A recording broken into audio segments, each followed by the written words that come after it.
So I'm pretty sure that I've been saying that Jujutsu Kaisen is getting a vinyl release through Milan Records, and I think I was just subconsciously thinking Milan because they've just been doing all of the, like big shonen releases. Milan Records has done My Hero Academia, they're doing more My Hero Academia. They announced they're doing Demon Slayer as well as JoJo's Bizarre Adventure, so naturally, when I saw Jujutsu Kaisen, my mind just thought Milan Records because another big shonen, and of course, Milan Records, right? Yeah, no, I look back at all the articles that I read back when it got announced, and they all say all the anime, or anime limited, sorry. They all say anime limited, and I don't know how just my mind converted that to Milan Records. I just don't know how I glossed over it. Either way, they dropped what the Jujutsu Kaisen records are going to look like. They just put out pre-orders for 2 variants out, and because it's anime limited, we're going to take a look at one of their earlier releases this year, BEASTARS, which, I was absolutely excited about this, and I still love that I have it here and everything, but we're going to take a look at this box set so you can see what to expect in terms of quality and everything for Jujutsu Kaisen, because it will be in a similar box and everything. This is also a Zavvi exclusive variant, and we'll also take a look at BNA as well. So, welcome to Music and Anime. My name is Ab, and first, as always, the song of the day, which comes to us from Otaku Life 327, who says song of the day, Kiss Kiss from Divergence Eve Misaki Chronicles, the opening for that series.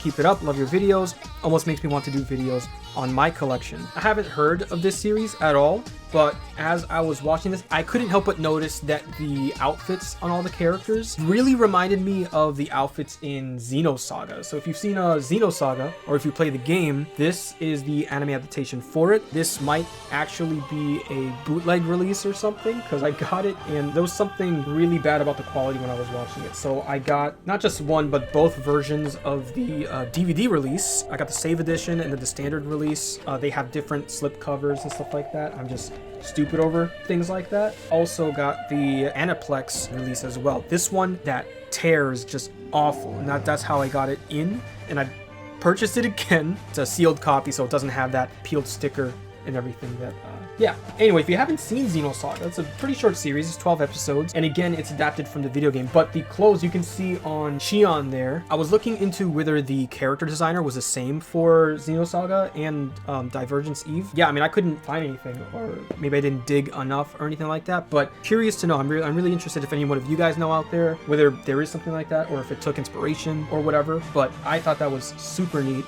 Editing Ab here, and one thing I forgot to mention outside of the character designs is that if you look up Divergence Eve on my anime list, they actually recommend Xenosaga as well. They're both sci-fi, they have alien enemies. Apparently Divergence Eve has something similar to the Zohar in Xenosaga. Needless to say, Divergence Eve has definitely earned a spot on my ever-growing watch list, even though it looks to have a much less serious tone than Xenosaga. But I digress. On with the video. But in terms of sharing part of your collection, Otaku Life 327, you right now, if you wanted to comment down below something you have in your collection, vinyl, figure, or otherwise, feel free to do so. I will share one with you guys, and just bouncing off of, Xenosaga here, this is Telos, one of my absolute favorite figures. I'm so glad I was able to, pick this up. She's absolutely gorgeous. She is one of my pride and joys in my collection already. I can only imagine after actually playing through Xenosaga 3. Yeah, I'm only gonna love this figure even more afterwards.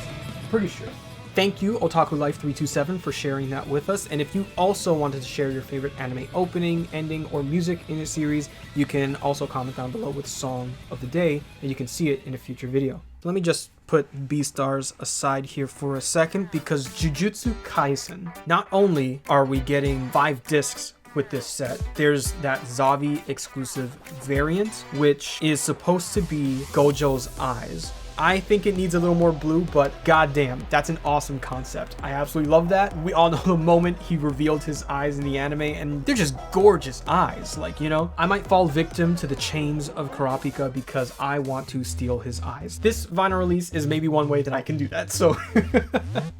After I recorded this, they finally revealed the 3rd variant, and this is the Black Flash variant. So it's white with black and blue splatter, obviously inspired by and named after the technique that Kugisaki, Itadori, and the other sorcerers use in the anime. It's beautifully recreated, at least in the mock-up images here, and this one is limited to 250 copies. It's also exclusive to both Anime Limited's website, which is based in Europe, and Light in the Attic based in the US. Unlike the other distributors carrying the other variants where you can pre-order now and get charged when it ships, Anime Limited and Light in the Attic charge you right away. And that's really the only downside to this variant. It goes for about $135 USD as well, so it's not cheap. So again, back to the video.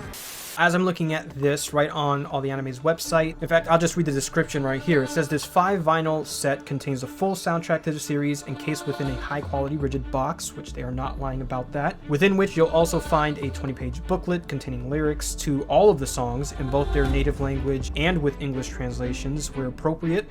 Where appropriate? What does that even mean? Like, I don't know. But anyway, there's also an interview with the team behind the soundtrack's creation and production. I'm super interested in, that interview. I freaking love reading those things. Let's go ahead and take a look at BEASTARS. This BEASTARS box set is my first record from Zavi, so my first experience getting a package from them was kind of sus. I mean, it came in and I was just very concerned. If you look at the way this was packaged, this was just in the box. There was like absolutely no packing material whatsoever. It was just my BEASTARS and then the box. And oh my god, there was dead space in there. I am just shocked that this actually came out fine. Outside of that scare, super happy about this.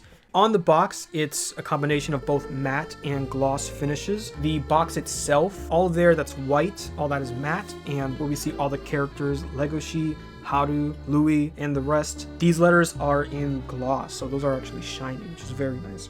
At the very top there, we see BEASTARS, original soundtrack, the limited edition, same thing on the side.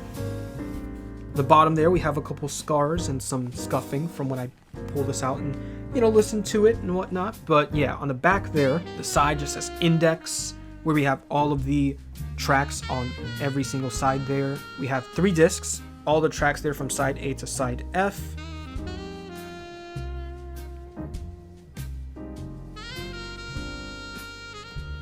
And if we put it sideways, where we just, read index there, we have Louis pulling on Legoshi's tail there as well.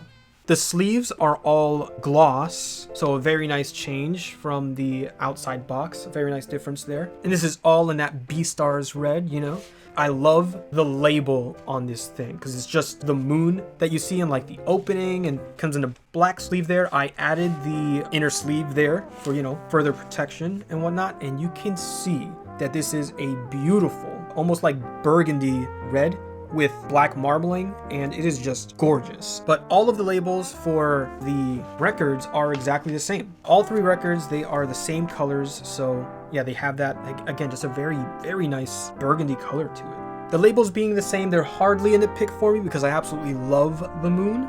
Maybe it would have been nice to have a different silhouette. If all the 6 characters are here, you have 6 sides, 6 labels, put a different silhouette, I've talked quite a bit about some of my favorite tracks in here, the ones I was looking forward to in my other video. One of my absolute favorites, and will always be my absolute favorites, aside from that virtuoso violin piece, the cannibalism piece is just, my goodness, like the way that freaking, it's amazing. But again, that PF solo is just...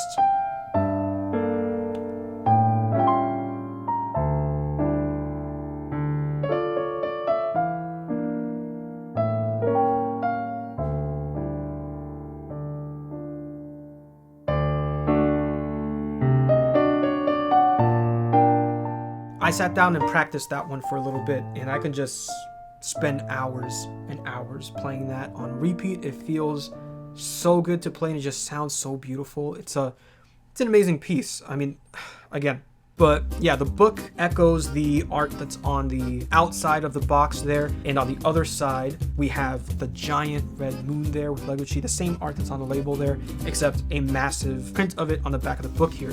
All the art in here is great. It's neat to see the concept art and everything. It's just, my issue with it is just the sheer amount of border they use. It looks like they were making a smaller size booklet and then they just filled the space just to fit in a vinyl box, and the entire booklet is just the same background. So even though looking through the character designs is awesome, but yeah, Else, I actually share a birthday with Else. That's April 24th, so what up?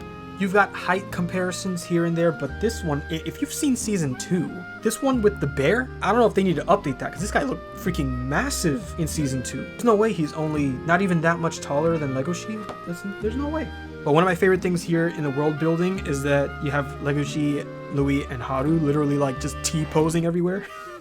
Backgrounds and scenes for the world of BEASTARS, which is, again, very nice. Oh, the poster. It comes with the poster that's plastered everywhere in the series, or at least you see it now and then in the background, even in season 2 as well.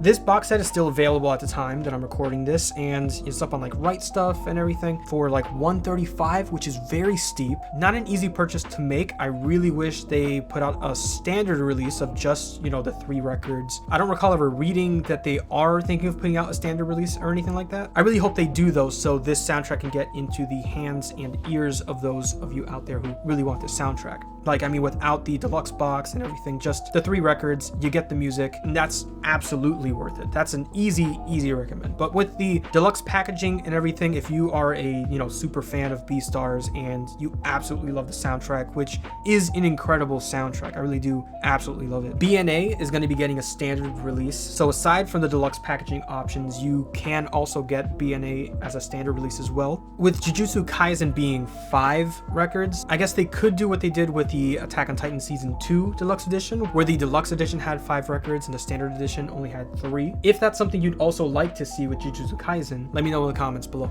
Let me know if you're excited about any of these records mentioned in this video, whether it be BEASTARS, BNA, Jujutsu Kaisen. I'd love to know what other anime soundtracks you'd like to see on vinyl as well. Don't forget to drop down a song of the day and keep on listening to the music that make these animes so great. I will see you in the next video.